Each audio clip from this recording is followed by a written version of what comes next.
moment. We will welcome the new year in a while.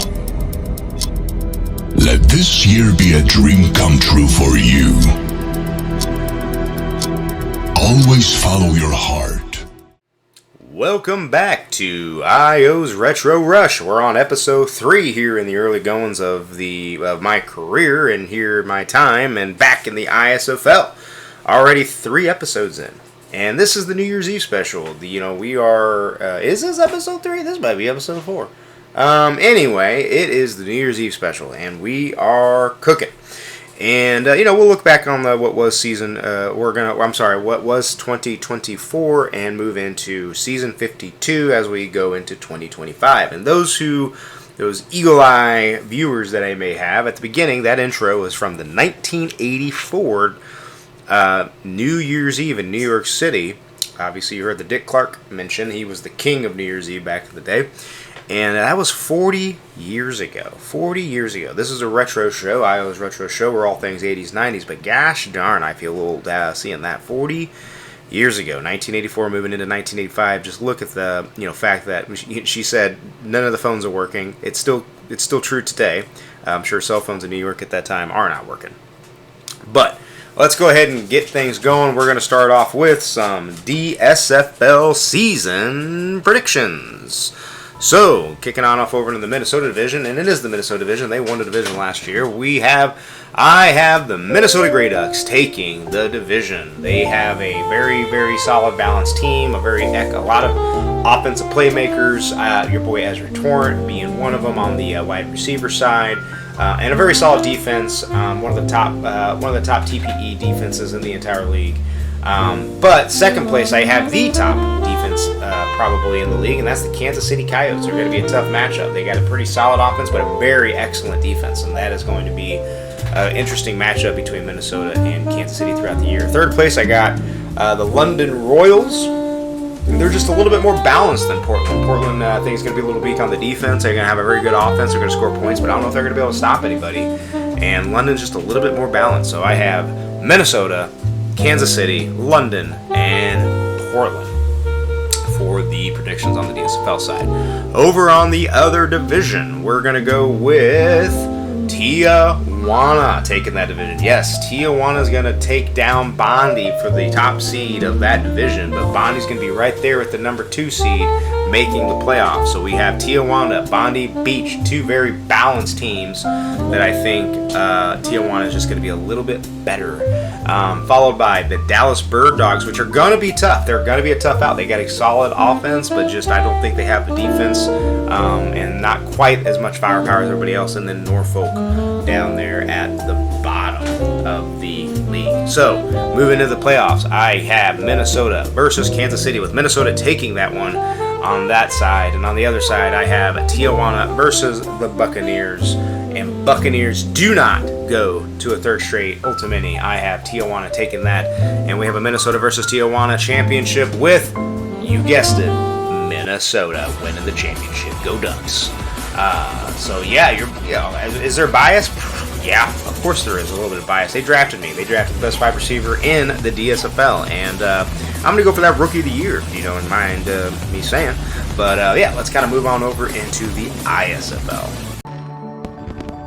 Alright, as we move into 2025 and season 52 of the ISFL, let's look at your boy IO's predictions. Now, I will admit, I did have to look off some other people's sheets here. I am not super, I've only been back for a few weeks. I'm still learning the dynamic of the teams, the players, especially in the ISFL. I got a better idea with DSFL just because I just played a quick half season. I just got drafted, and so...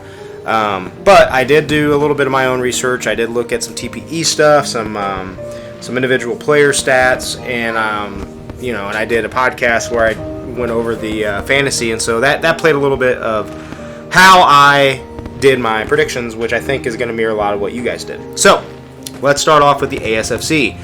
In last place, let's start there. I have the Orange County Otters. I just don't think they have a lot going on. I think they're still pretty young, and they have a lot of room to grow, and they still, they're definitely what I would definitely call rebuilding a little bit. They are towards the bottom of TPE 1200, and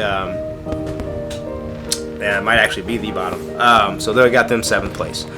In 6th place, I have the San Jose SaberCats, one of my old teams. Solid squad again, rebuilding, 1300 total TPE, just ahead of Orange County. So they're rebuilding. In 5th place, I have the New Orleans second line, 1800 TPE. They're pretty up there. They got more than some of than one of the other teams I got on here. But I just don't think they have quite the playmakers quite yet. I think that they got a pretty solid defense, and that offensively they need to get a few more weapons. In 4th place, I got the Copperheads, another former team of mine, 1500 TPE. Again, solid defense, just maybe not quite any as much offensive firepower. Still need to build up there. And then in 3rd place, I have the New York Silverbacks. That's a team that might be overdoing it here a little bit. I think it's just because they got a solid defense, a little bit better offense. 1600 TPE, but a solid pick there. In 2nd place, this one was hard. It was between obviously Honolulu and Arizona. I actually am going to go ahead and go with Arizona here at 2nd place. Arizona is a very, very good team. I think they have 1900 TPE. They have 6,000 on the on offense, and they got 8,000 on defense. It's just that defense, man. Honolulu, 10,000 TPE on defense. I got them 1st place, 2,300. They're the top TPE team in the league, and so I think Honolulu is going to take it. Moving on over to the NSFC again. We're gonna go do this one from the bottom. And in 7th place, I have the Black Forest Brood. The Brood, yes. Bottom of the bottom team here again. 1400 TPE, just not a lot of offense. A little bit decent defense, but just not a lot of offense. 6th place, I got the Cape Town Crash. 1300 TPE, again, a lot of offensive woes, which just bodes well for your wide receiver boy Io. 5th place, I have the Baltimore Hawks, which is a little weird. I usually, my time here a year and a half ago, they were one of the better teams pretty consistently. But I think I got them here just because, even though they're pretty high TPE, it's a lot on defense, and they just don't have. I don't know if they're going to be able to put up the points. Now they may stop everybody and rise up higher than 5th place, but we'll see here. 4th place, Colorado Yeti.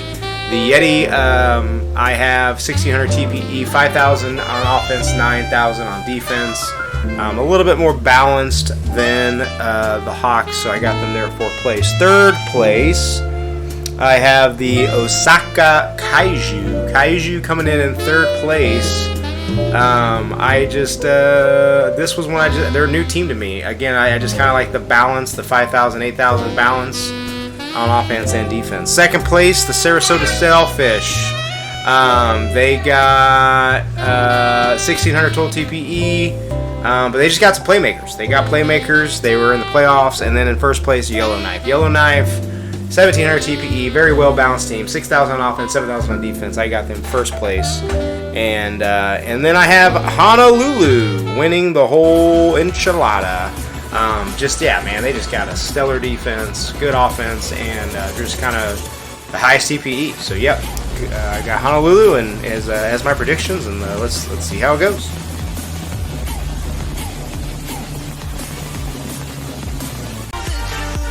Well, that'll do it for IO's Retro Rush episode 4. And thank you all for stopping in and spending the New Year's Eve with me. And if you see this in next year, well, see you in the future. But that'll do it. Good luck to all the participants, all the ISFL, all the DSFL, and Happy New Year. Have a great 2025. Until we see you next time, this is IO Torrent. Have a good one.